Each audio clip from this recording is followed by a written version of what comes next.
సంతకాలు సేకరణ చేసిన రాక్షసుడు జగన్మోహన్ రెడ్డి కాదా అని ఈ మీడియా ముఖంగా తెలియజేస్తున్నాను. ఆయన చేసిన పనికి యావత్తు మానవ సమాజం సిగ్గుపడేలా ఉంది. ప్రియమైన ప్రజలారా, నిన్న ఒక పెద్ద నాయకుడు చెబుతున్నారు, నేను చాలా మంచివాడిని, నేను నీతివంతుణ్ణి, నేను ఆదర్శవంతుణ్ణి అని చెబుతున్నారు జగన్మోహన్ రెడ్డి గారు. కానీ నేను ఒక చిన్న ప్రశ్న వేస్తున్నాను. మంచివాడిని అని చెప్పడం సులభం, మంచి పనులు చేసి చూపించడం కష్టం. ఈ మాట ఎందుకు చెప్తున్నానంటే, ఈ భూమి మీద ఉన్న ప్రతి మనిషి జీవితంలో మొదటి హీరో తన తండ్రి. ప్రపంచం మొత్తము ఎదిరించిన తన పిల్లలు గెలవాలి అని చివరి వరకు నిలబడే వ్యక్తి ఎవరైనా ఉన్నారంటే ఈ భూమి పైన అది తండ్రి. అటువంటి తండ్రి చనిపోతే ఆ కుటుంబంలో ఉన్న వ్యక్తి మీద నాకు జీవితమే వద్దు, 15-20 దినాలు ఆహారం విడిచిపెట్టి ఆహారం మానేసి నాకు ఈ ప్రపంచమే వద్దు, నాకు కేవలం నా తండ్రి కావాలి అని ఆయనకి జీవిత స్పృహ కూడా ఉండదు.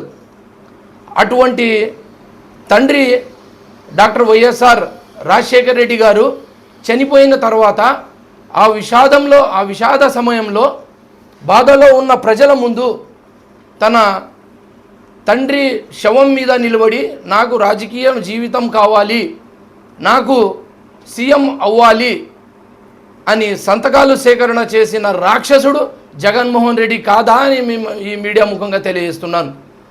ఆయన చేసిన పనికి యావత్తు మానవ సమాజం సిగ్గుపడేలా ఉంది.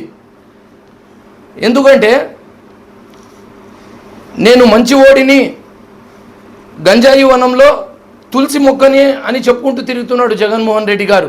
కానీ ఆంధ్ర రాష్ట్ర ప్రజలు మీరు గంజాయి వనంలో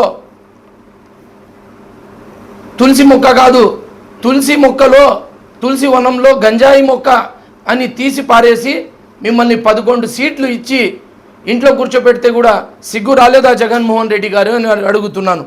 చంద్రబాబు గారి గురించి వెన్నుపోటు అని అంటున్నారు. అయితే ఒక్క విషయం గుర్తుపెట్టుకోవాలి, బంధువులందరూ ఎవరైతే చంద్రబాబు నాయుడు కుటుంబంలో జరిగే విషయాలు, మామ అల్లుళ్ళు బంధువుల మధ్య జరిగే విషయాలు, వాళ్ళందరూ సంతోషంగా ఉంటే మధ్యలో మీకెందుకు చిచ్చు, మధ్యలో మీకెందుకు ఆ నొప్పి? ఈ మాట ఎందుకు చెప్తున్నానంటే, ఒక ఊరిలో పెళ్లి జరుగుతుంటే కుక్కల సందడి ఉన్నట్లుంది మన జగన్మోహన్ రెడ్డి గారి వ్యవహారం.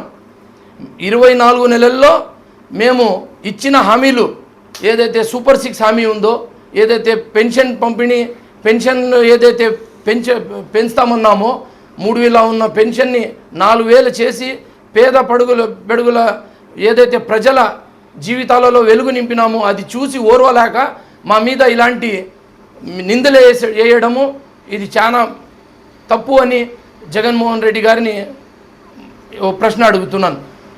అలాగే మొన్నటి దినము జగన్మోహన్ రెడ్డి గారు చెప్పినారు, మావిగన్ అని చెప్పండి చంద్రబాబు నాయుడు గారి దగ్గర పోయి, ఆయన భయపడిపోతాడని. అయ్యా జగన్మోహన్ రెడ్డి గారు, మీ నాయకులకి ఆ మావిగన్ అని అర్థం చెప్పమనండి, మేమన్నా చెప్తాము. మా రాష్ట్ర రాజధాని అమరావతి అని 5 కోట్ల మంది రాజధాని అమరావతి అని గర్వంగా చెప్పుకుంటాం. కానీ మీ నాయకులు ఆ మావిగన్ అని అర్థం కూడా చెప్పలేరు. సో మీరు ఈ సమాజానికి అసలు ఏం చెప్పదలుచుకుంటున్నారు అని ఈ మీడియా ముఖంగా తెలియజేస్తున్నాను.